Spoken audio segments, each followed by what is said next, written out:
ہم چلتے چلتے اس دروازے کے قریب آ گئے جہاں سے حشر کا راستہ تھا۔ میں نے صالح سے دریافت کیا، کیا اب ہمیں واپس میدان حشر جانا ہوگا؟ کیوں، کیا وہاں جانے کا شوق ختم ہو گیا؟ اس نے حیرت کے ساتھ پوچھا۔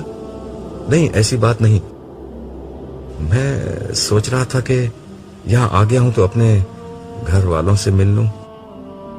جب ہم شروع میں یہاں آئے تھے تو تم مجھے براہ راست اوپر لے گئے تھے، اب تو میرے گھر والے امت محمدیہ کے کیمپ میں پہنچ چکے ہوں گے۔ تم انسان اپنے جذبوں کو تہذیب کے لفافے میں ڈال کر دوسروں تک منتقل کرنے کی عادی ہوتے ہو۔ کھل کر کیوں نہیں کہتے کہ اپنی گھر والی کے پاس جانا چاہتے ہو؟ یہ بار بار گھر والوں کے الفاظ کیوں بول رہے ہو؟ صالح نے میری بات پر ہنستے ہوئے تبصرہ کیا تو میں جھپ گیا۔ پھر وہ مسکرا کر بولا، شرماؤ نہیں یار، ہم وہیں چلتے ہیں، یہ خادم تمہاری ہر خواہش پوری کرنے پر مامور ہے۔ ہم جس دنیا میں تھے وہاں راستے، وقت اور مقامات سب کے معنی اور مفہوم بالکل بدل چکے تھے۔ اس لیے صالح کا جملہ ختم ہونے کے ساتھ ہی ہم اس پہاڑ کے قریب پہنچ گئے جس کے ارد گرد تمام نبیوں اور ان کی امتوں کے کیمپ لگے ہوئے تھے۔ شاید میں نے تمہیں پہلی دفعہ یہاں آتے وقت یہ بتایا تھا کہ اس پہاڑ کا نام آراف ہے، اسی کی بلندی پر تم گئے تھے، اور یہ دیکھو امت محمدیہ کا کیمپ قریب آ گیا ہے۔ ہم پہاڑ کے جس حصے میں تھے وہاں اس کا دامن بہت دراز تھا، اس لیے وہاں بہت گنجائش تھی، مگر وہ پورا مقام اس وقت ان گنت لوگوں سے بھرا ہوا تھا۔ پہاڑ کے ارد گرد اس قدر رش شاید کسی اور جگہ نہیں تھا۔ میں نے صالح سے مخاطب ہو کر کہا، لگتا ہے سارے مسلمان یہاں آ گئے ہیں؟ نہیں، بہت کم آئے ہیں، امت محمدیہ کی تعداد بہت زیادہ تھی، اس لیے اس کے مقربین اور صالحین کی تعداد بھی بہت زیادہ ہے، وگرنہ بیشتر مسلمان تو ابھی میدان حشر ہی میں پریشان گھوم رہے ہیں۔ تو میرے زمانے کے مسلمان بھی یہاں ہوں گے؟ بدقسمتی سے تمہارے معاصرین میں بہت کم لوگ یہاں ہیں۔ رسول اللہ صلی اللہ علیہ وسلم کی امت کے ابتدائی حصے کے لوگوں کی بڑی تعداد یہاں موجود ہے، آخری زمانے کے البتہ کم ہی لوگ یہاں آ سکے ہیں۔ تمہارے زمانے میں تو زیادہ تر مسلمان دنیا پرست تھے یا فرقہ پرست، یہ دونوں طرح کے لوگ فی الوقت میدان حشر کی سیر کر رہے ہیں، اس لیے تمہارے جاننے والے یہاں کم ہوں گے۔ جو ہوں گے ان سے تم جنت میں داخلے کے بعد دربار میں مل لینا، یہاں تو صرف ہم تمہارے گھر والوں سے ملا کر تمہاری آنکھیں ٹھنڈی کریں گے اور فوراً واپس لوٹیں گے، خبر نہیں کس وقت حساب کتاب شروع ہو جائے۔ یہ دربار کیا ہے؟ صالح کی گفتگو میں جو چیز ناقابل فہم تھی میں نے اس کے بارے میں دریافت کیا۔ حساب کتاب کے بعد جب تمام اہل جنت جنت میں داخل ہو جائیں گے تو ان کی اللہ تعالیٰ کے ساتھ ایک نشست ہوگی، اس کا نام دربار ہے۔ اس نشست میں تمام اہل جنت کو ان کے مناصب اور مقامات رسمی طور پر تفویض کیے جائیں گے۔ یہ لوگوں کی ان کے رب کے ساتھ ملاقات بھی ہوگی اور مقربین کی عزت افزائی کا موقع بھی ہوگا۔ میں اس سے مزید کچھ اور دریافت کرنا چاہتا تھا مگر گفتگو کرتے ہوئے ہم کیمپ کے کافی نزدیک پہنچ چکے تھے۔ یہ خیموں پر مشتمل ایک وسیع و عریض بستی تھی۔ اس بستی میں لوگوں کے کیمپ مختلف زمانوں کے اعتبار سے تقسیم تھے۔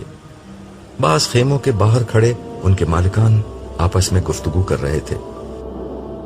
یہی مجھے اپنے بہت سے ساتھی اور رفقا نظر آئے جنہوں نے دین کی دعوت میں میرا بھرپور ساتھ دیا تھا۔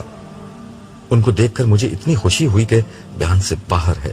یہ وہ لوگ تھے جنہوں نے اپنی جوانیاں، اپنے کیریئر، اپنے خاندان اور اپنی خواہشات کو کبھی سر پر سوار نہیں ہونے دیا تھا۔ ان سب کو ایک حد تک رکھ کر اپنا باقی وقت، صلاحیت، پیسہ اور جذبہ خدا کے دین کے لیے وقف کر دیا تھا۔ اسی کا بدلہ تھا کہ آج یہ لوگ اس ابدی کامیابی کو سب سے پہلے حاصل کرنے میں کامیاب ہو گئے جس کا وعدہ دنیا میں ان سے کیا گیا تھا۔ یہی ہمیں امت مسلمہ کی تاریخ کی بہت سی معروف ہستیاں نظر آئیں ہم جہاں سے گزرتے لوگوں کو سلام کرتے جاتے. ہر شخص نے ہمیں اپنے خیمے میں آ کر بیٹھنے اور کچھ کھانے پینے کی دعوت دی، جسے صالح شکریہ کے ساتھ رد کرتا چلا گیا. البتہ میں نے ہر شخص سے بعد میں ملنے کا وعدہ کیا. راستے میں صالح کہنے لگا، ان میں سے ہر شخص اس قابل ہے کہ اس کے ساتھ بیٹھا جائے. تم اچھا کر رہے ہو کہ ان سے ابھی ملاقات طے کر رہے ہو. ان میں سے بہت سے لوگوں سے بعد میں وقت لینا بھی آسان نہیں ہوگا.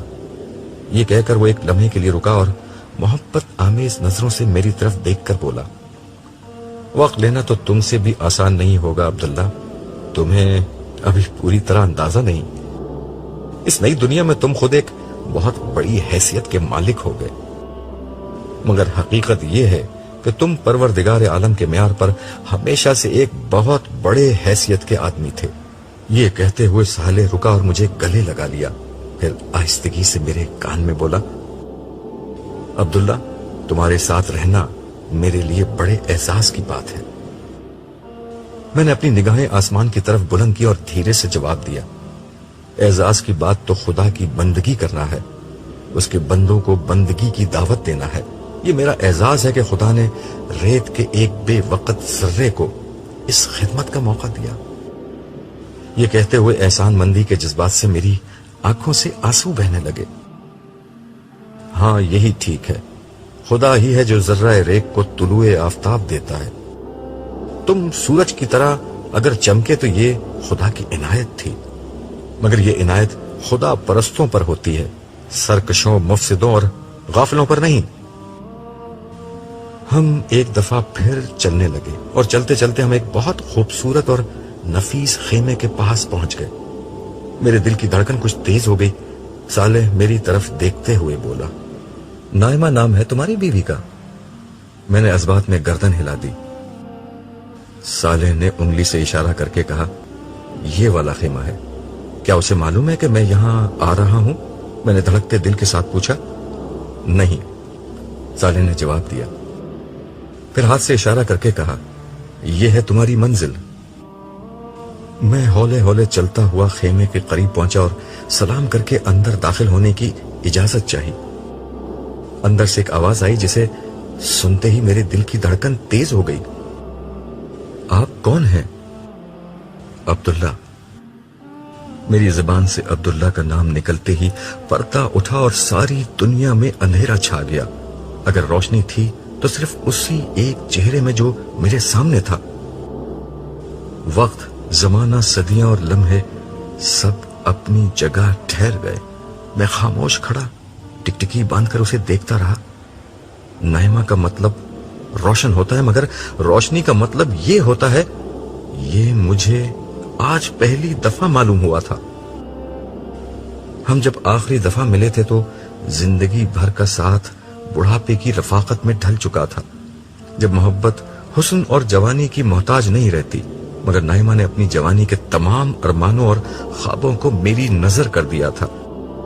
اس نے جوانی کے دنوں میں بھی اس وقت میرا ساتھ دیا تھا جب میں نے آسان زندگی چھوڑ کر اپنے لیے کانٹوں بھرے راستے چن لیے تھے. اس کے بعد بھی زندگی کے ہر سرد و گرم اور اچھے اور برے حال میں اس نے میری پوری طاقت سے میرا ساتھ دیا تھا، یہاں تک کہ موت ہم دونوں کے بیچ حائل ہو گئی. مگر آج موت کا یہ عارضی پردہ اٹھا تو میرے سامنے چاند کا نور، تاروں کی چمک، سورج کی روشنی، پھولوں کی مہک، کلیوں کی نازکی، شبنم کی تازگی، صبح کا اجالا اور شام کی شفق سب ایک ساتھ ایک ہی چہرے میں جلوہ گر ہو گئے تھے. برسوں کی اس رفاقت کو میں چند لمحوں میں سمیٹ کر دیکھنے کی کوشش کر رہا تھا. نائمہ کی آنکھوں میں نمی آ گئی تھی جو اس کے رخساروں پر بہنے لگی. میں نے ہاتھ بڑھا کر اس کے رخساروں سے نمی پونچھی اور اس کے ہاتھوں کو اپنے ہاتھوں میں لے کر کہا، میں نے کہا تھا نا، تھوڑا سا انتظار، تھوڑا سا صبر، یہ جنگ ہم ہی جیتیں گے. میں نے کب آپ کی بات کا یقین نہیں کیا تھا، اور اب تو میرا یقین حقیقت میں بدل چکا ہے. مجھے تو بس ایسا لگ رہا ہے کہ آپ کچھ دیر کے لیے گھر سے باہر گئے تھے اور پھر آ گئے. ہم نے تھوڑا سا صبر کیا اور بہت بڑی جنگ جیت لی. ہمیں جیتنا ہی تھا نائمہ، اللہ نہیں ہارتا، اللہ والے بھی نہیں ہارتے۔ وہ دنیا میں پیچھے رہ سکتے ہیں مگر آخرت میں ہمیشہ سب سے آگے ہوتے ہیں۔ اور اب نائمہ نے سوال کرتے ہوئے آنکھیں بند کر لی۔ شاید وہ تخیل کی آنکھ سے جنت کی اس دنیا کا تصور کر رہی تھی جو اب شروع ہونے والی تھی۔ ہم نے خدا کا پیغام عام کرنے کے لیے اپنی فانی زندگی لگا دی اور اب بدلے میں خدا جنت کی ابدی زندگی کی کامیابی ہمیں دے گا۔ یہ کہتے ہوئے میں نے آنکھیں بند کر لی۔ میرے سامنے اپنی پر مشقت اور جد و جہد سے بھرپور زندگی کا ایک ایک لمحہ آ رہا تھا۔ میں نے اپنی نوجوانی اور جوانی کے بہترین سال خدا کے دین کی خدمت کے لیے وقف کر دیے تھے۔ اپنی ادھیڑ عمر کی صلاحیتیں اور بڑھاپے کی آخری توانائیاں اسی راہ میں جھونک دی تھیں۔ میں ایک غیر معمولی باصلاحیت اور ذہین شخص تھا جو اگر دنیا کی زندگی کو مقصود بنا لیتا تو ترقی اور کامیابی کے اعلیٰ مقامات تک بآسانی پہنچ جاتا، مگر میں نے سوچ لیا تھا کہ کیریئر، جائیداد اور مقام و مرتبہ اور عزت و شہرت اگر کہیں حاصل کرنی ہے تو آخرت ہی میں حاصل کرنی ہے۔ میں نے زندگی میں خواہشات کے میدان ہی میں خود سے جنگ نہیں کی تھی بلکہ تعصبات اور جذبات سے بھی لڑتا رہا تھا۔ فرقہ واریت، اکابر پرستی اور تعصب سے میں نے کبھی اپنا دامن آلودہ نہیں ہونے دیا۔ خدا کے دین کو ہمیشہ ایمانداری اور عقل سے سمجھا اور اخلاص اور صدق دل سے اس پر عمل کیا۔ اس کے دین کو دنیا بھر میں پھیلایا اور کبھی اس راہ میں کسی ملامت کرنے والے کی ملامت کی پرواہ نہیں کی۔ اس سفر میں خدا نے جو سب سے بڑا سہارا مجھے دیا وہ نائمہ کی محبت اور رفاقت تھی، جس نے ہر طرح کے حالات میں مجھے لڑنے کا حوصلہ بخشا۔ اور اب ہم دونوں شیطان کے خلاف اپنی جنگ جیت چکے تھے، مشقت ختم ہو چکی تھی اور جشن کا وقت تھا۔ ہم اسی حال میں تھے کہ صالح نے کھنکار کر ہمیں اپنی موجودگی کا احساس دلایا اور بولا، آپ لوگ تفصیل سے بعد میں ملیے گا، ابھی چلنا ہوگا۔ اس کے ان الفاظ پر میں واپس اس دنیا میں لوٹ آیا۔ میں نے صالح کا نائمہ سے تعارف کروایا، یہ صالح ہیں۔ پھر ہنستے ہوئے میں نے اپنی بات میں اضافہ کیا، یہ کسی بھی وقت مجھے تنہا چھوڑنے پر آمادہ نہیں ہوتے۔ نائمہ نے صالح کو دیکھتے ہوئے کہا، میں انہیں جانتی ہوں، مجھے یہاں پر یہی چھوڑ کر گئے تھے اور اسی وقت آپ کے بارے میں بتا دیا تھا، وگرنہ میں بہت پریشان رہتی۔ میں نے صالح کی طرف مڑتے ہوئے کہا، تم مجھ سے الگ ہی کب ہوئے جو نائمہ کو یہاں چھوڑنے آ گئے تھے؟ تمہیں غالباً یاد نہیں، جس وقت تم اوپر بیٹھے پروردگار کے حضور حشر کے میدان میں گھومنے پھرنے کا پروانہ لے رہے تھے، اس وقت میں تمہارے برابر سے اٹھ گیا تھا۔ عبداللہ، یہ تمہاری کمزوری بھی ہے اور طاقت بھی کہ جب تم خدا کے ساتھ ہوتے ہو تو تمہیں ارد گرد کا ہوش نہیں ہوتا۔ ہوش تو مجھے تھوڑی دیر پہلے بھی نہیں تھا، مگر اس وقت تو تم ٹلے نہیں۔ ہاں، میں اگر ٹل جاتا تو پھر تم سے اگلی ملاقات یوم حشر کے بعد ہوتی۔ ویسے تم انسان بڑے ناشکرے ہو اور بھلکڑ بھی، بھول گئے تمہیں کہاں جانا ہے؟ اوہو نائمہ، ہمیں چلنا ہوگا، تم یہیں رکو، میں کچھ دیر میں آتا ہوں۔ مگر ہمارے بچے؟ وہ بھی ٹھیک ہیں، تم انہیں یہاں تلاش کرو، قریب میں کہیں مل جائیں گے، وگرنہ میں تھوڑی دیر میں سب کو لے کر خود آ جاؤں گا۔ ابھی مجھے فوراً میدان حشر میں لوٹنا ہے، ملنا ملانا اس کے بعد عمر بھر ہوتا رہے گا۔ اس آخری سوال کے بعد یہاں میرے رکنے کی گنجائش ختم ہو چکی تھی، کیونکہ مجھے جواب میں ان دو بچوں کے بارے میں بھی بتانا پڑتا جو یہاں نہیں تھے، اور یہ ایک بہت تکلیف دہ کام تھا۔ نائمہ نے کچھ سمجھتے ہوئے اور کچھ نہ سمجھنے کے انداز میں گردن ہلا دی۔ واپسی پر میں نے صالح سے کہا، یہاں کی زندگی میں تو خاندانوں میں بڑی ٹوٹ پھوٹ ہو جائے گی، کسی کی بیوی رہ گئی اور کسی کا شوہر رہ گیا۔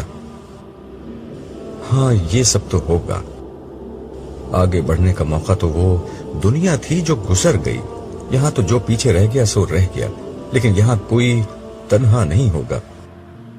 رہ جانے والوں کے انتظار میں